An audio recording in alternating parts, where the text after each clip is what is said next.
You've got to shoot this bit, Margaret. You've got to shoot it. So, hello listeners, and welcome back to the Wow podcast, brought to you in partnership with fabulous Ski Independence. I'm Dom from In the Snow magazine, and of course I'm here with my trusty co-host. As usual, he's got snow in his soul, he's got skis on his feet. When it comes to skiing, he can't be beat. It's Rob Stewart from Ski Press. Oh, thanks, Dom. Good to see you too. Right, before we crack on with our podcast episode this week, we need to say thanks to our headline sponsor for this episode. It is, of course, Ski Independence. If you're planning your next ski trip, make it exceptional with Ski Independence, the tailor-made ski specialists who know the difference between just good and truly unforgettable. Whether you're dreaming of powder days in Whistler, fine dining in the Dolomites, or 5-star service in Val d'Isere, the team at Ski Independence will build your perfect ski holiday from the ground up, with every detail taken care of. From flexible flights and transfers to hand-picked hotels, stylish apartments and luxury chalets. Need ski school, lift passes or equipment hire? No problem. They'll give advice on the best lessons and rental choices that work for everyone in your group. And for many resorts, you'll also get your lift tickets in advance, so you can skip the queue and head straight to the slopes. And because the specialists at Ski Independence have skied everywhere they sell, their advice is spot on. No guesswork, just genuine insight from people who know what makes a ski trip truly first class. Their FIFO reviews say it all. World-class service from first inquiry to final run. Inquire now for this winter at ski-i.com. That's ski-i.com. Ski Independence. Tailor-made ski holidays built around you. Rob, these people took me on one of my very first ski holidays to Whistler. I went on this amazing 2-week trip with my newfound girlfriend, who's now my wife, and it literally snowed incessantly.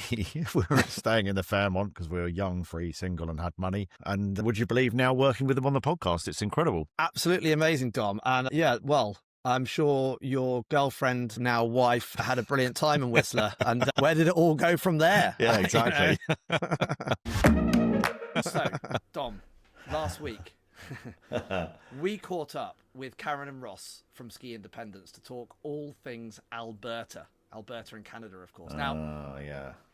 My experience of Alberta was driving through it at rapid speed and seeing this beautiful scenery. But I know you have skied there several times.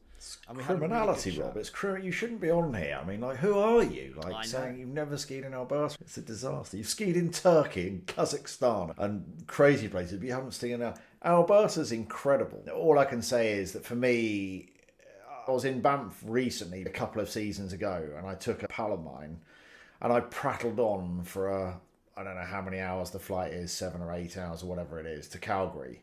I went on and on. You're going to love it. It's so cool. Banff is so brilliant. Alberta's amazing. I think to the point that he was thinking that it can't possibly be. You've bored me to tears. We flew into Calgary, grabbed a car, and you drive on this dead arrow straight motorway or highway. Very easy getting transfers. There is something truly majestic about that area that is just exceptional. That whole Banff, Sunshine, Norquay, Lake Louise. It's a genuinely majestic place. It's a real town, Banff. The scenery's exceptional. The snow's fantastic. You open your curtains in the morning and you see a moose or something walking down the high street, and that's very commonplace, or even just a big deer with massive antlers. The wildlife, the people. I'm not going to go on, Rob, because it's probably more important. No, it's great because you're always so passionate when you talk about Alberta and skiing and Banff and that region. We had a catch up with Karen and Ross. Let's listen to what they had to say. But also next week, we'll have a special episode on Alberta where you'll hear the full conversation with Karen and Ross, because we got so involved in chat that we thought a special episode about Alberta and all things great about it. But take a listen and get a little taster of what's to come on the full episode next week. It's great to be joined here today by Karen and Ross, a pair of absolute experts from our headline sponsors, Ski Independence. Guys, how are you today?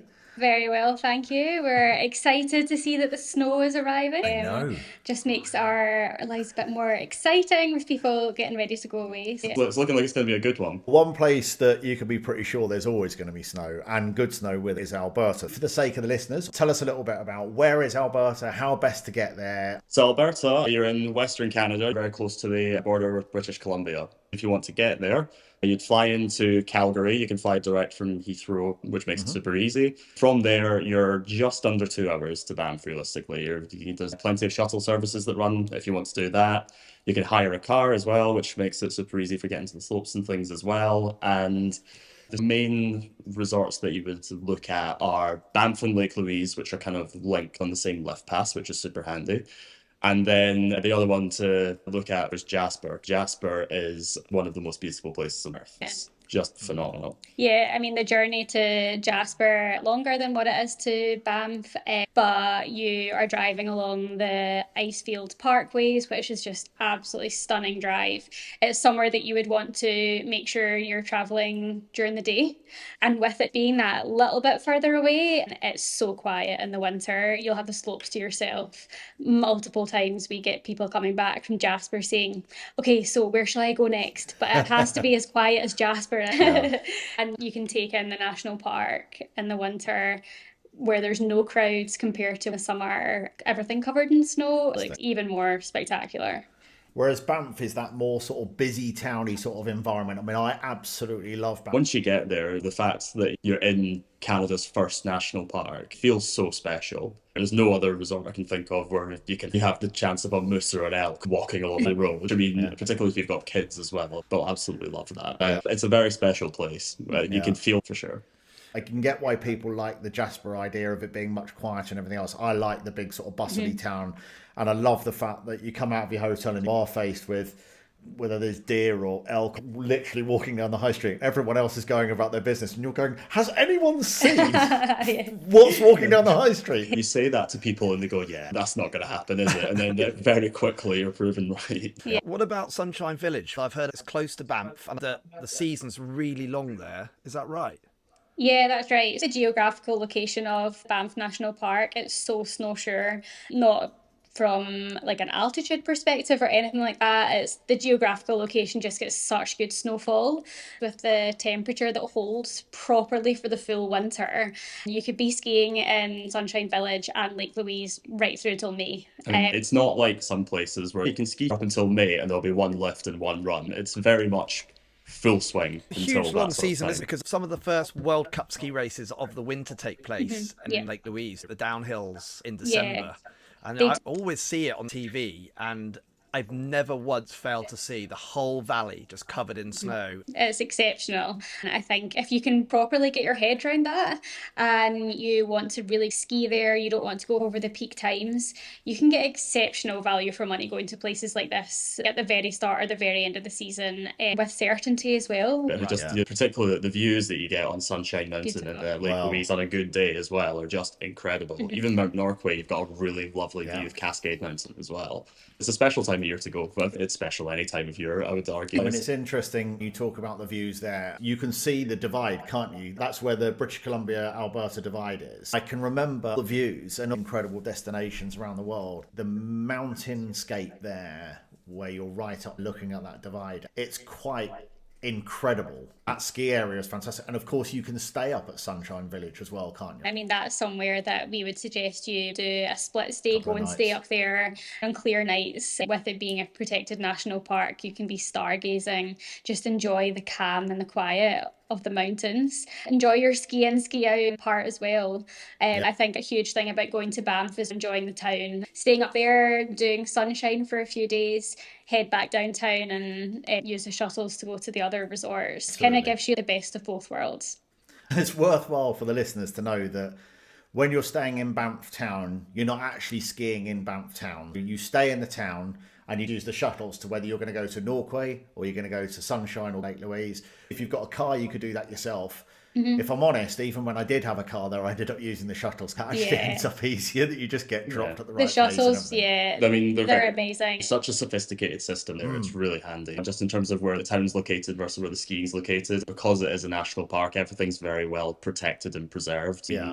It's all for the natural beauty of the area. They care so much about preserving it, which is lovely. We raced around Norquay like It's the first time I've ever felt like a ski racer for about 2 hours before we saw another person. It was just pure corduroy skiing, and the view down to downtown Banff is so worth going up. I think you quite often get people who think, oh, it's the kind of smaller, like locals mountain, but nobody's going there. There'll be some families who'll maybe go and do some gentler runs, go to the snow tubing park up there, things like that. But there's actually amazing skiing. And nobody's there. And it's only 30 minutes from town. Yeah, exactly. The question I've got is, you mentioned Bluebird Days and Sunshine Village. The region gets a lot of snow, so there's a bit of a balance. Weather-wise, give me an example of what you would expect weather-wise in the middle of the season. And what's the light like? Does it get dark really early? It's very similar to your traditional day in the Alps. Temperature-wise, you'll find that it is generally a bit colder throughout the whole season. But, you know, it's so dry that even though you feel like you're cold, as long as you're wrapping up warm, you don't have that kind of cold that you get in the UK. It's a really nice, dry cold. There's a lot of sunshine days as well. Sunshine Village on a sunny day is really the place to be. The views out that way are just exceptional. It is such a fabulous area, Lake Louise, but also being able to look straight across to Lake Louise and get across to the Fairmont Chateau and just see the serenity of that. When we talk about a bit of luxury, that has to be one of the pinnacles of luxury in Alberta, surely. Absolutely. The Fairmont Chateau, Lake Louise, is so worth a visit. The frozen lake is so beautiful. It's one of the most famous lakes in the world for a reason. You can go ice skating, they do ice carving competitions. So there's quite often like ice palaces, and it's like your proper winter aspect, like a picture postcard. So talking luxury, you've got Fairmont Banff Springs, which is just about a 10-minute walk outside the centre of Banff, downtown Banff. And you've obviously got the Fairmont Lake Louise, but we're talking about Alberta here. There's more to Alberta than just Banff and Lake Louise. You were talking about Jasper earlier. What's your suggesting? So do a triple centre stay. Go from Banff Springs, move on to Chateau Lake Louise and head along the Icefields Parkway and spend the last few days of your trip at the Fairmont Jasper Park Lodge. This property is completely unique. It's your proper luxury experience, but you're just outside the town. All of the hotel rooms and suites, they're located in little cabins kind of set amongst the trees. You could look out your window and see wildlife wandering past. It's a place to be at one with nature and enjoy the national park.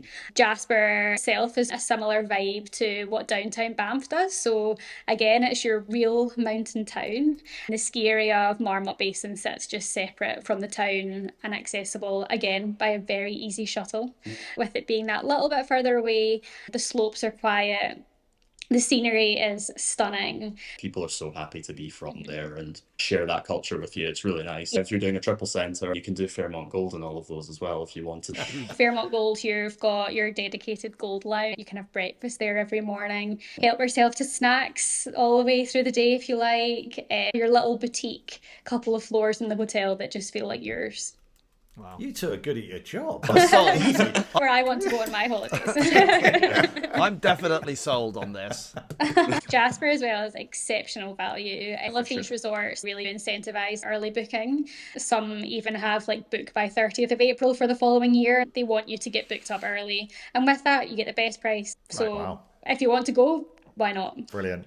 So for families, would you say Alberta's a great choice, or do you think it's more of an adults type thing? What do you think? Oh, no, 100%. I'd say if you're a family, I think you'd have a great time. Like, as I was saying earlier, I think we travel to the slopes is sophisticated, so it's not really an issue if you have young children. If a child sees an elk across the side of the road, they will lose their mind, which is pretty incredible.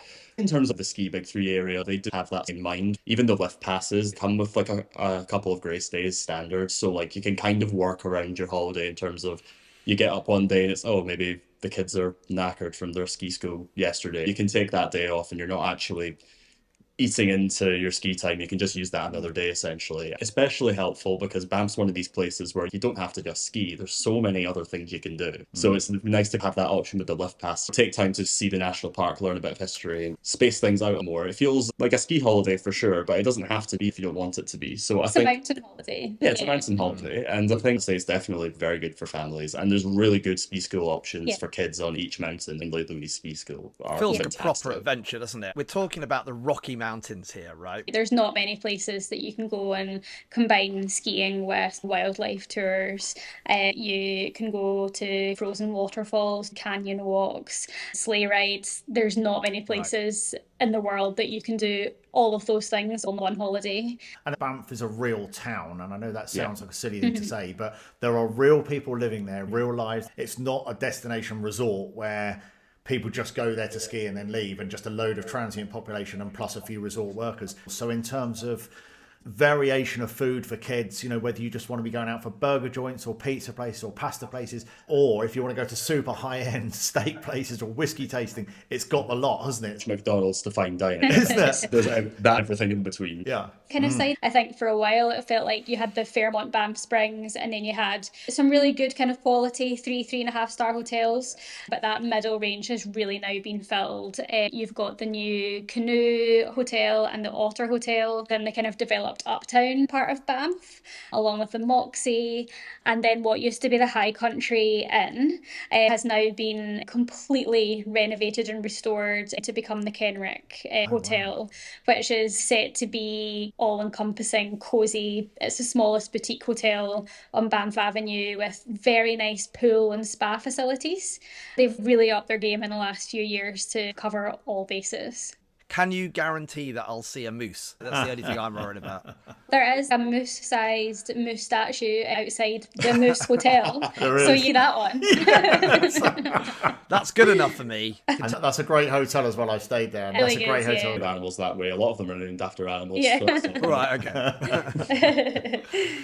Well, guys, we could talk for hours about Alberta. It's been fantastic to pick your brains today and get the expertise from you of what a fantastic destination it is for acres and acres of skiing, thousands of acres of skiing, or plenty of non-ski activities as well, which is really, certainly when I take my family, everybody wants to have a day off at some point and enjoy the town, especially when you're in a place like Banff. Yeah. I'd say typically the skiing in Alberta, it's a bucket list thing for sure. I think everyone's got to experience it at least once. It's not one of these places where you have to be a super incredible skier to get the benefit out of it. You can be any ability of skier, and there really is something for everyone. It's a place close to a lot of our hearts, I think, in the Ski Independence office for sure. Thanks very much for joining us today, and we will catch up with you when we want more expert advice on North America and Canada. Thank you very much. I'm always happy to talk about the mountains. Good stuff. Yeah, thanks. Cheers, guys. Bye-bye. Thanks, Bye. bye. Chase it.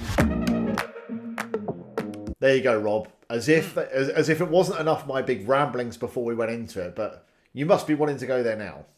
Well, you know, Karen and Ross also the same as you, Dom. They've obviously been there as well, and they genuinely love the place. Listeners, tune in next week and hear the full episode because it is interesting. We get to ski some fabulous places. We're tremendously lucky in this industry to ski lots of places. If you can make it happen and even go out at spring, go out March, April and get that spring skiing, they have incredible conditions till very late. It's well worth the journey. That's all I'm going to say. But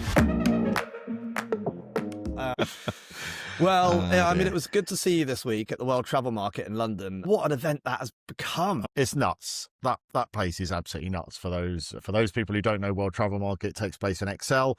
It's a huge, I mean, it really does show how large the travel industry is. The whole of Excel taken over by nations, countries, cities, towns, bus tours, everything that you can possibly think of. It's just incredible, isn't it? I mean, absolutely unbelievable.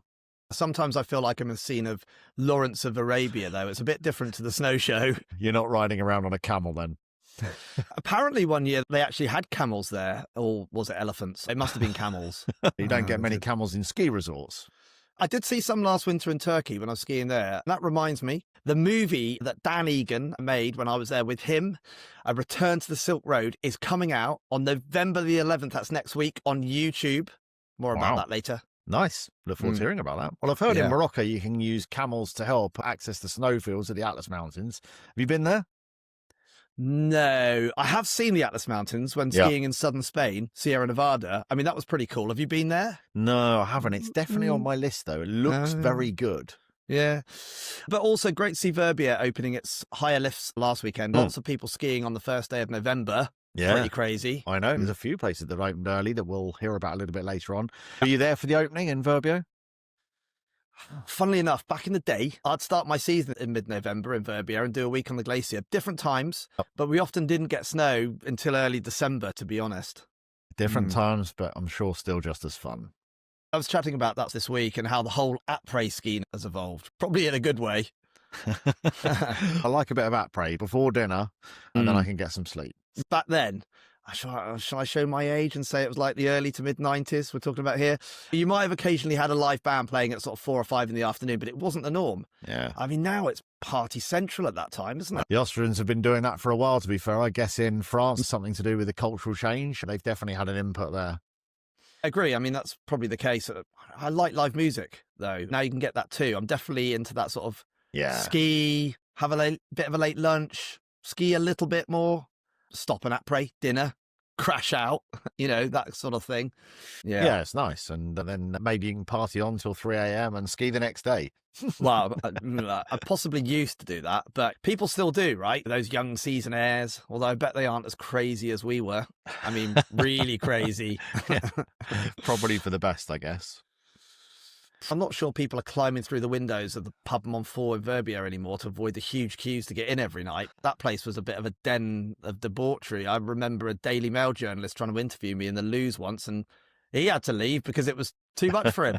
Couldn't handle it. Oh, the Daily Mail would love that now, surely. Well, yeah, they would probably complain it was too woke for them or something now. There's no puking, no nudity. Actually, I better not go on. I might get a letter from the lawyers. Don't worry, Rob. It was a long time ago. Yeah, I mean, I remember.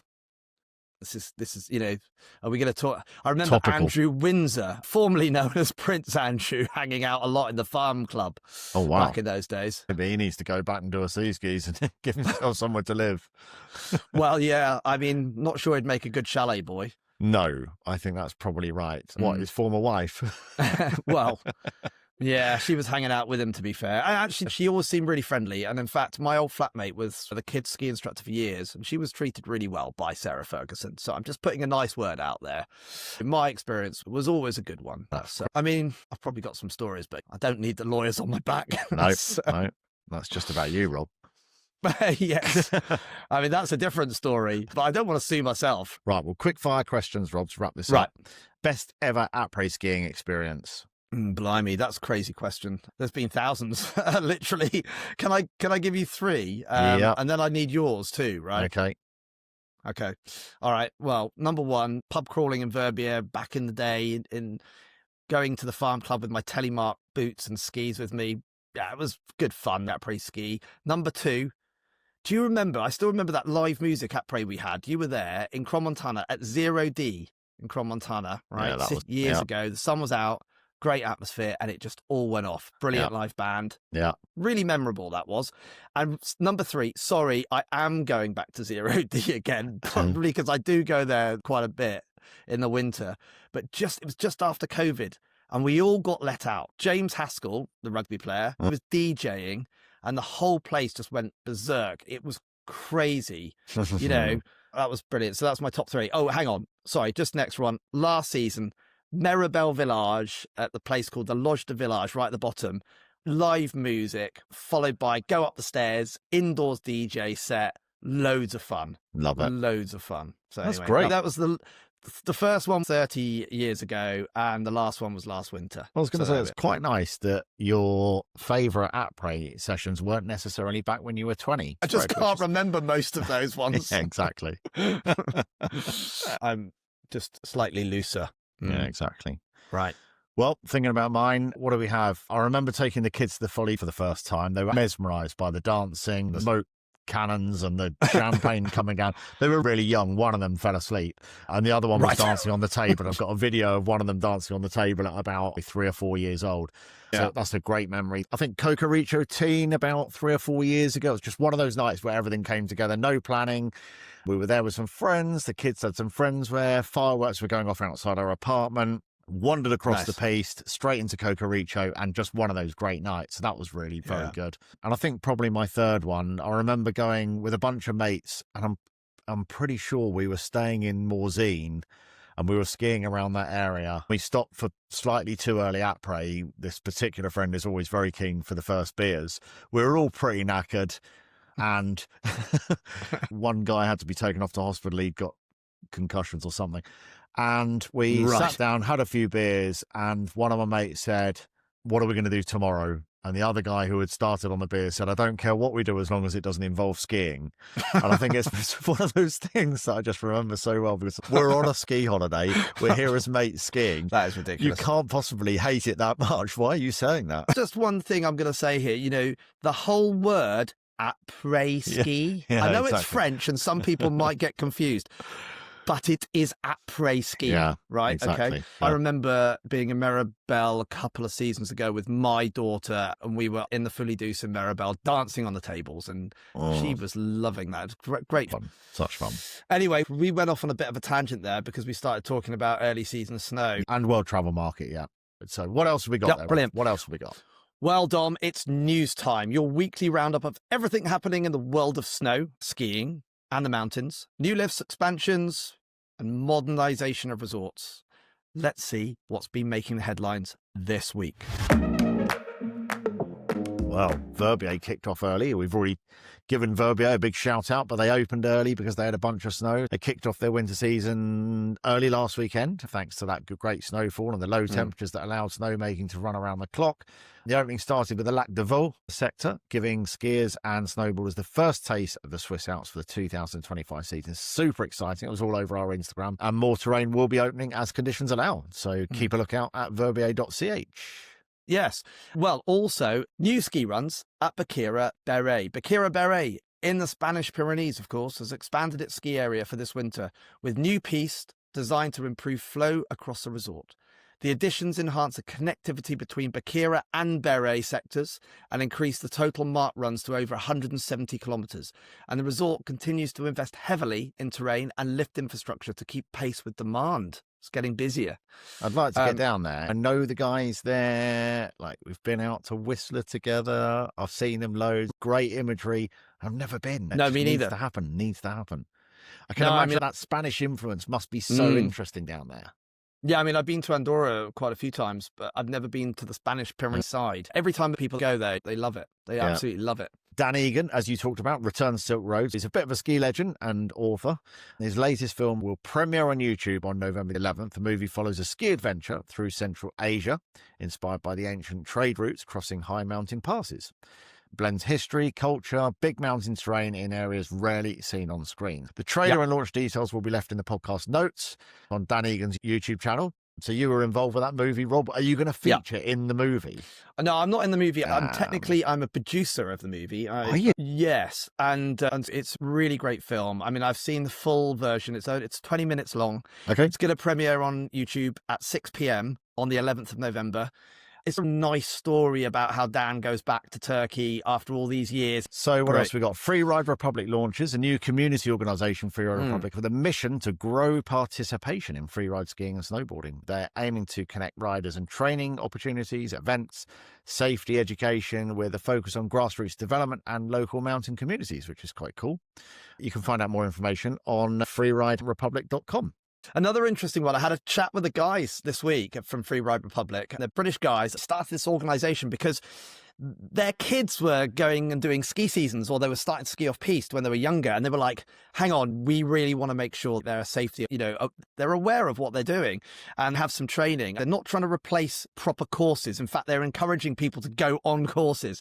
They run free sessions for avalanche transceiver searches and that sort of thing. They're based in the Three Valleys in Maribel, and they're building a community of people that can get together and sort of, just stay safer, basically, when they go and ride off piste. I got another news story here. Links tennis and skiing, two of my favourite sports. Sinner is skiing again in Gucci. Jannik Sinner, obviously widely recognised for his tennis achievements, returned to his skiing roots last week on the snow-covered Italian mountains. This week, he wasn't simply enjoying a break. He was fronting the launch of Gucci's new Gucci Altitude skiwear line. Nice. Right up my street, that. Love it. The fashion house's first foray into winter sportswear. Sinner grew up skiing before choosing tennis as a career path, and in the photos and campaign videos, he appears wearing a full Gucci monogram range, including skis and a helmet produced with Head, bringing together his dual sports associations. He was a ski racer at junior level, and I think he was a pretty good one as well, because he is from the Dolomites region. I think he's from South Tyrol. I mean, Jannik Sinner, it's that sort of Austria, Italy area, South Tyrol. Clearly the guy's just a sporting talent. He's gone down the tennis route, and obviously that's worked out quite nicely for him. I'd like to go skiing with Jannik and play tennis with him one day as well, because he'll definitely whoop you at tennis, that's for sure. Wow. I'd like to get a point off of him, but, I don't know if you'd ever even get that, would you? Maybe. If he double faults. Next story, Candide Thovex and the La Clusaz partnership. He's a complete free ride god. He's formalised his partnership with his home resort of La Clusaz in France, in the Arras region. The collab isn't merely branding. La Clusaz has created a new black run on the Barm Massif, the slopes where Candide cut his teeth on skis, basically, from when he was a kid. 7 markers guide skiers along this tribute track. He said, I learned to ski at Barm, and the Barm it taught me everything about how great I am. This mountain is shaped by skiing, and how amazing I am. There you go. There you go. That's what he said. That's not racist, that is it? The partnership signals the resort's intent to deepen its free skiing credentials, and it gives visitors a direct connection to the legend himself. So, yeah, very cool. I sort of met him very briefly. Do you remember? Was it last winter or the winter before? Winter before, yeah. Just name dropping horribly here, but I was just hanging out with Glenn Plake by the lift station, just about to get on a lift to go skiing. And who comes running over? Candide Thovex, going, Rob, it's really great to see you. Completely ignored Glenn. No, of course he did. Of course he did. That was not the case. Yeah. And I'm just standing there going, blimey, I've got them all here. Can't believe you recognise me. Yes. He's impossible to recognise, because even when he was talking to Glenn, and fully masked up, kind of half ignoring me, he was fully, you couldn't see anything of his face. No chance.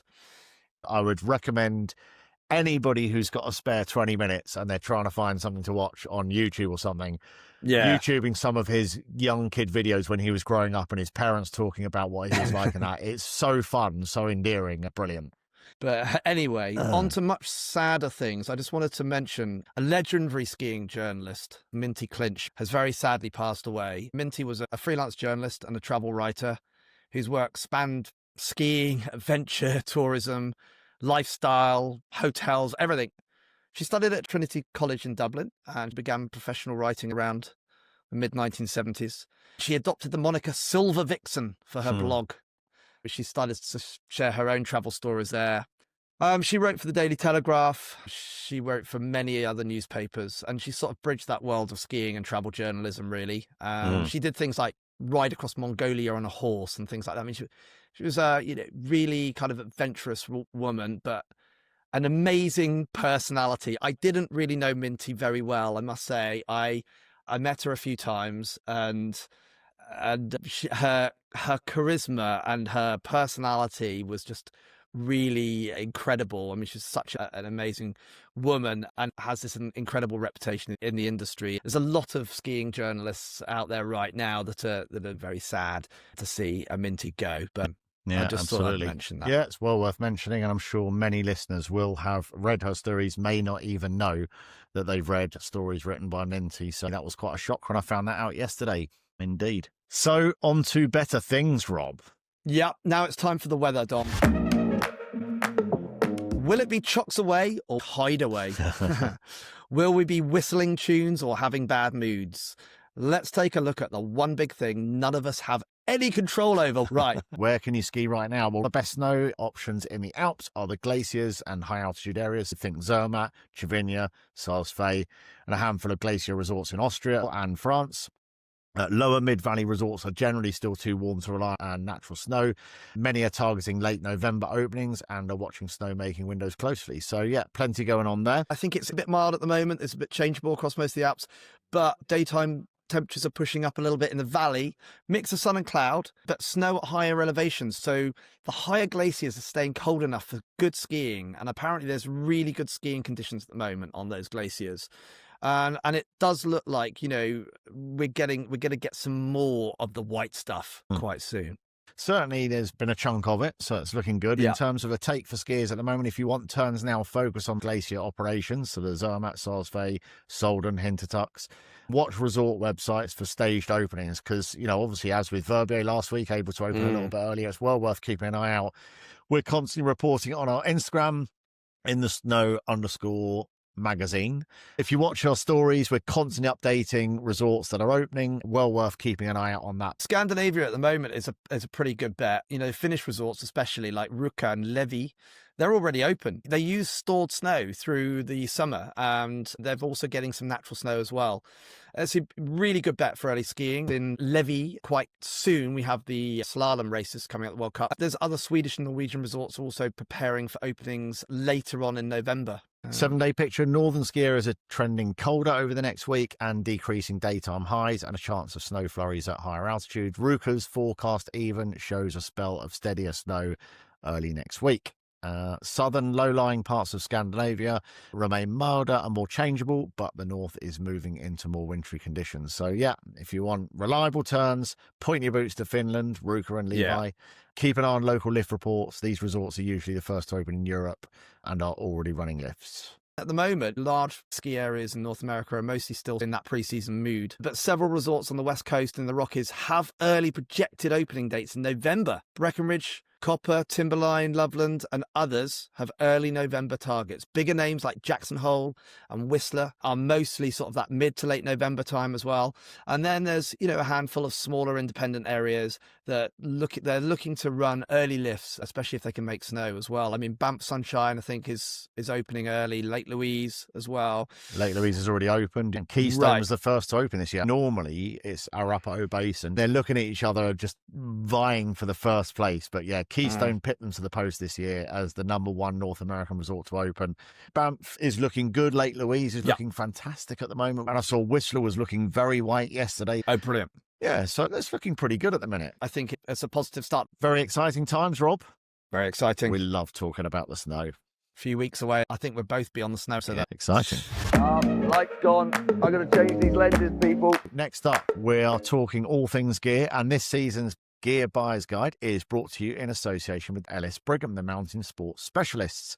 We aim to feature the best hardware and apparel, accessories and equipment from all the top brands in the world of skiing. We dive into the latest gear, the smartest tech, and the kit that actually makes a difference when you're out on the mountain. So, Rob, today we're talking about 4 standout products that are making waves this winter, from boots and helmets to jackets and goggles, all designed to make your day on the snow smoother, safer, and a whole lot more fun. What have we got first? Well, I like anything that can give my day a whole lot more fun. And we're going to start with the Salomon Shift Alpha BOA 130. So this boot's got like a Freeride DNA, but a touring heart. It's powerful, it's agile, it's a sort of smart, clever boot, really. Big talking point, of course, is the BOA. H+I1 fit system. Twist the dial, that's the BOA dial. You're not just tightening the boot, you're wrapping the shell evenly around your foot for that perfect pressure-free fit, which is why BOA has become so popular with skiers. It adjusts to a 0.25mm increment, so you can really fine-tune your comfort and hold. Salomon didn't stop there. They've integrated the Exo Belt, a rubberized band around the instep that pulls pressure diagonally back towards the heel. So every turn feels really locked in, but never crushed. Add in the twin lock walk mechanism and frictionless pivots, and you've got a boot that feels as smooth as skinning uphill as it does charging back down it again. When it's time to ski, flick the switch, engage the power wedge, and you're instantly back in full Alpine mode. Very powerful, precise, and just ready to drop in. So yeah, it looks very exciting. Boot from Salomon. It's a sort of boot 130 flex. So it's a full-on boot. It's a full-on kind of race flex boot. You've got a BOA fit system in there. BOA especially good for people with foot shapes that struggle in narrow boots sometimes and can be painful, but you want that tight fit. You want that tight fit around your foot. Absolutely. The next up is the Picture Signa jacket. It's a women's jacket. Picture we've been following for 18 or 19 years since they were founded. One of the very first people to go into that full sort of creating ski wear out of 100% recycled polyester. So this is a woman's favourite. It's as sustainable as it is stylish. They've nailed that balance of eco-conscious performance and serious protection. The outer fabric is made from 100% circular recycled polyester, crafted from repurposed garments and factory scraps, and it coated with PFC-free water repellent. That's to stop the chemicals that were traditionally used for waterproofing. Inside, you get dry plate, 20,000, 15,000 waterproof breathability, fully taped seams, body mapped insulation, combining recycled synthetic down and thermal dry panels and Cormax tricot lining to keep warmth where you need it most. Functionally, it's all there too. Underarm vent zips, so you can dump heat when you get warm. A helmet-compatible hood, super handy on those really cold days. Lift past pocket like you'd expect. In a goggle stash pocket like you'd expect. From powder days to city commutes, it's built to handle winter's worst with zero compromise. So really nice jacket. Right, let's talk about some head protection, shall we? We've got the POC Fornix MIPS POW JJ helmet. It's a lot to pack into a helmet name, but POC, developed with freeride legend Jeremy Jones. It's definitely one for the purists, this one. It's lightweight, low profile, loaded with smart safety features. Its in-mold construction fuses a polycarbonate shell with an EPS liner for impact absorption, while aramid bridges add strength across key zones. That means it's a pretty blimming good helmet. Bomb-proof. Inside, you've got a MIPS protection system, providing an extra layer of protection, allowing slight movement between the shell and the liner to help reduce rotational forces during angled impacts. You also get a 360-degree fit system, adjustable ventilation, and even chimney vents that channel warm air away from your goggles. Goodbye fog, high clear vision. We need that when we're skiing or snowboarding. Whether you're hiking a ridge or dropping a line through tight trees, it is light, very secure. And according to POC, it's dialed in. I like to be dialed in. That's I feel dialed in at the moment. When I'm on a ridge, I definitely have to feel dialed. In. Otherwise, I'm in a lot of trouble. So the last thing on our list for this week is the Oakley Flight Deck M goggles, a true classic inspired by fighter pilot visors. The rimless design gives you a panoramic field of view, while Oakley's prism lens, which is absolutely gorgeous, fine-tunes color contrast so you can see every ripple and shadow on the snow. The prism rose gold iridium lens is a solid all-rounder. It's 14% VLT, so great for mixed to sunny days. The F3 anti-fog coating, iridium glare reduction and ridge lock lens system makes some of the most versatile goggles you can wear. The medium fit suits most faces. Triple layer face foam is soft and dry. And yet they play nicely with prescription eyewear too. So they're saying they're OTG compatible. So that's nice. So whether you're hunting powder, charging couloirs, or just keeping warm on the chairlift, there's definitely something here for you without a doubt, Rob. We've got the Salomon Shift Alpha Boa 130. Precision meets comfort. We've got the Picture Signa jacket. Eco luxury warmth. We've got the POC Fornix MIPS JJ Freeride protection helmet. And the Oakley Flight Deck M goggles. Clarity with no limits. All available at our friends ellisbrigham.com. That's it for this week's Gear Spotlight. You can find links to all of these products in the show notes. And as always, hit subscribe so you never miss the latest gear drops, news, destinations, and snow updates from the Whiteout podcast.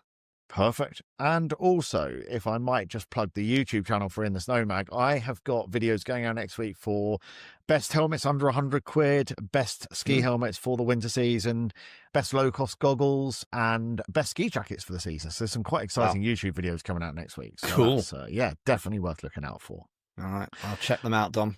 It seems a bit steep for a blue. Next up, it's time for our destination guide. One of the favourite parts for us this week. I mean, every week, Rob, we love talking about destinations, don't we? I mean, we just love anything about ski, don't we? True. Each week, we dive into a different ski spot to tempt your wanderlust. Maybe it's a hidden gem you've never heard of. Maybe it's somewhere familiar, but still on your wish list. Or maybe it's that resort that your friends keep raving about, but you've yet to experience yourself. So whatever it is, we'll give you the inside scoop to help you plan your next great ski adventure. So where are we heading this week, Rob? This week, we are heading to, actually, 4 Austrian resorts.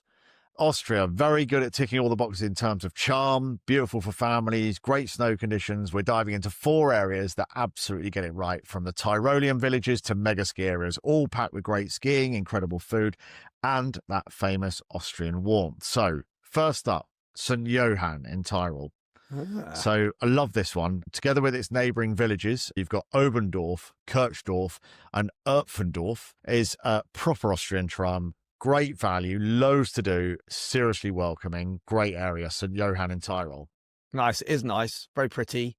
And it's not just skiing, you've got everything there. Cross-country skiing, biathlon, snowshoeing, tobogganing, ice skating. And if you really fancy testing your nerves, you can zip across the valley on the Flying Fox Winter Park or head out on a hot air balloon ride for an unreal view over the Wilde Kaiser. That's a mountain range, by the way.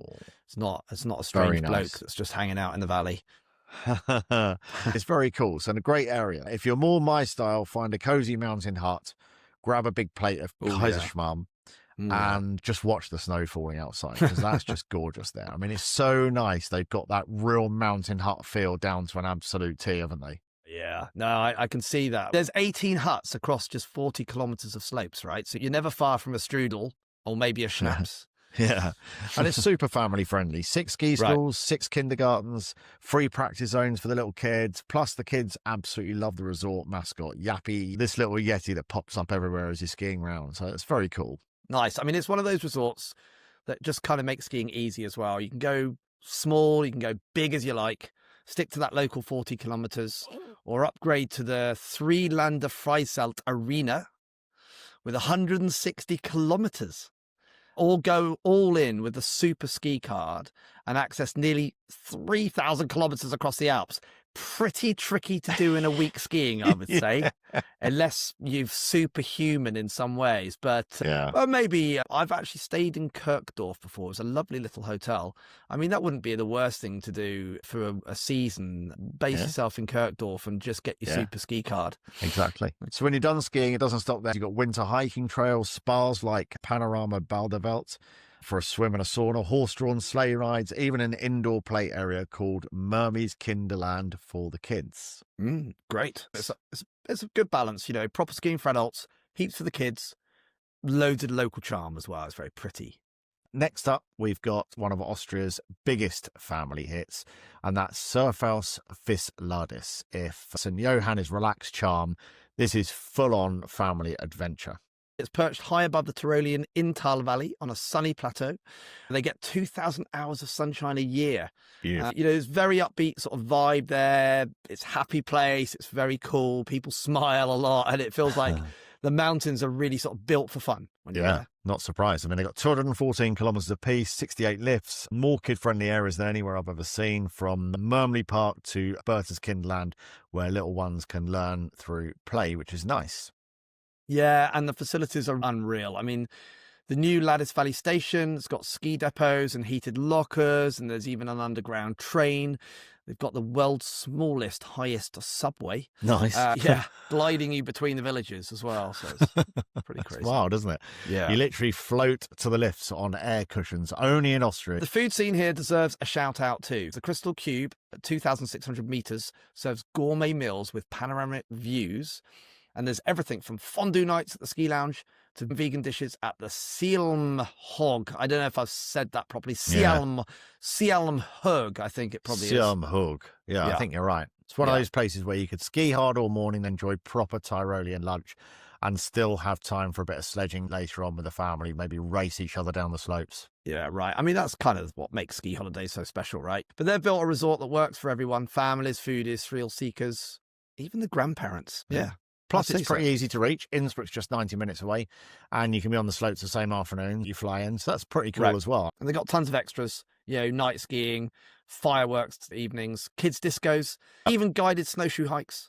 So that's not just a ski trip. It's a week packed full of stuff. Love it. And where's next? The ski Veld Weil de Kaiser. We're back to Weil de Kaiser again in the Brixental side.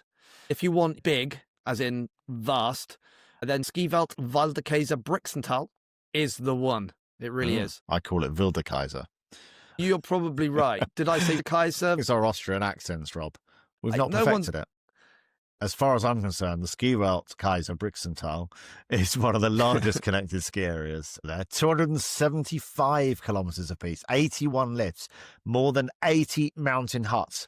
I mean, I would just have to ski all day just to get to each of those 80 mountain huts, because that would be my aim. I just want to eat in every one of them. It's massive, but still feels super charming and distinctly Tyrolean. That's the great part, is that it maintains that charm, even though it's got the size.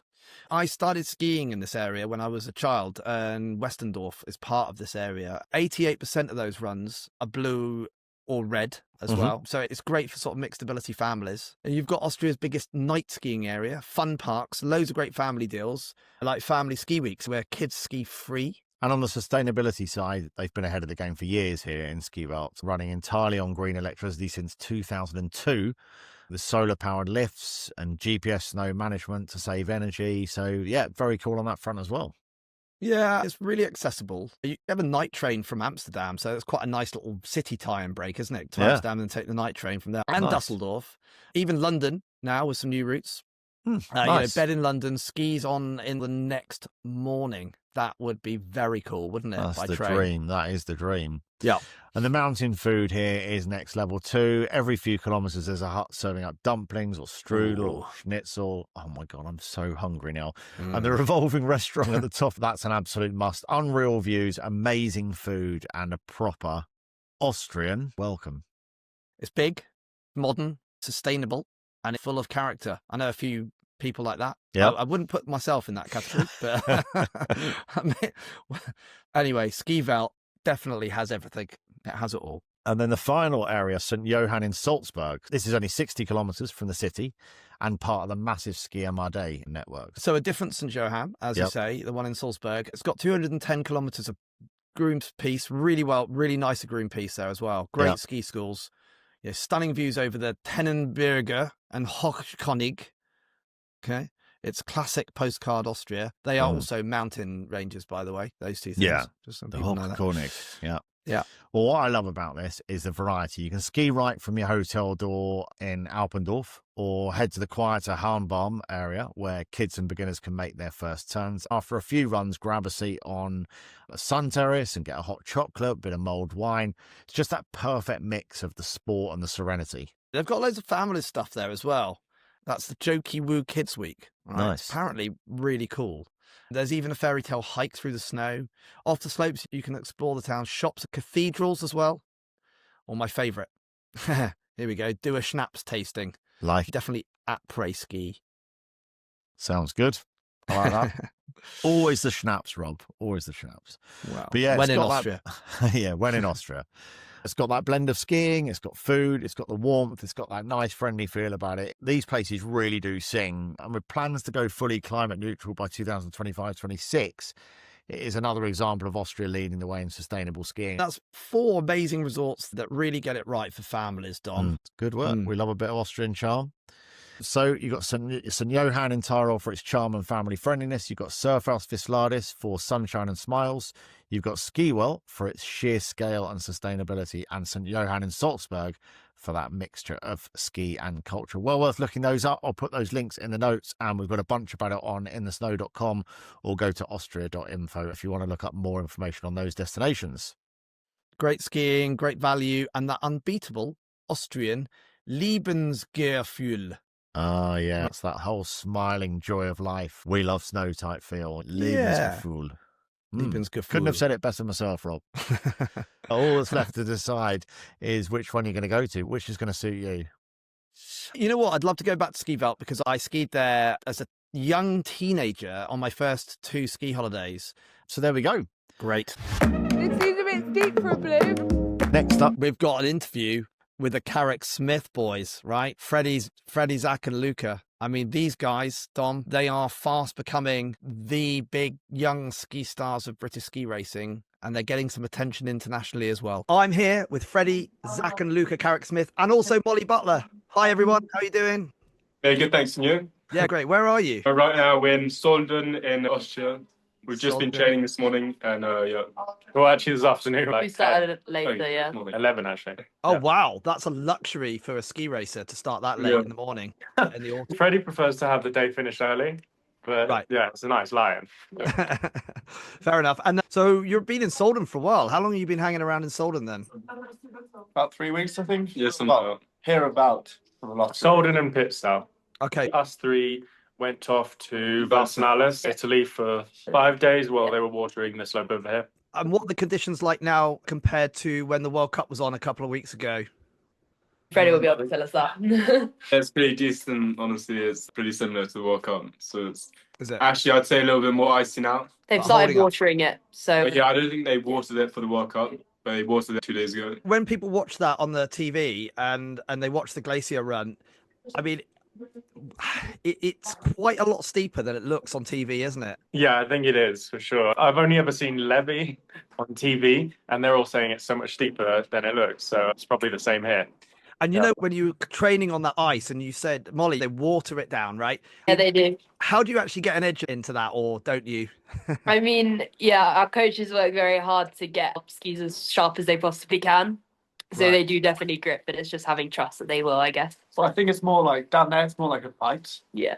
And you're just getting to the next skate instead of trying to make it clean. Yeah, right. And was that the same on the World Cup run? Was those conditions, Freddie, when you skied that run, what your bib number was? What, I think it was 67, I think. Am I right? Yeah, it was 6-7, yeah. And was it a mogul field or was it still just flat? It was pretty bumpy, honestly. And the light was pretty bad as well. Right. It was pretty tricky, but I enjoyed it. And yeah. That's great. Oh, yeah, absolutely. So what's next? Where are you going after Solden? On Friday, which is tomorrow, we're flying up to Levy. Cap Dallas first. We're going to train up there for a bit. Cool. That's up north in Sweden. The three of the boys are doing that for the Europa Cups and the World Cup for Luca. The women's spot has been taken and there's no Europa Cups up there for women, so I'm staying down here for another week. Okay. One of you is going to race in the World Cup in Levy, is that right? Yeah. Okay, cool. How do you see the season panning out? Are you going to try and do different types of races, or have you got it planned, or does it just get thrown at you last minute? How does that all work? It's going to be a bit messy, but yeah, so we'll just be all over the place. Freddie tried to get some GS World Cups, Lucas some Slalom World Cup, and maybe some NORAMs. We'll just see how everything goes. You've also had quite a lot of interest. You were at the London Snow Show recently. You were the last act on the bill on Sunday afternoon being interviewed by Shemi Olcott. I was at the Snow Show all the weekend, and I got to say, you had the biggest crowd of the entire weekend. How are you feeling about all that attention now starting to ramp up on the four of you? Because, I mean, it really is starting to, you're really getting momentum on this now, aren't you?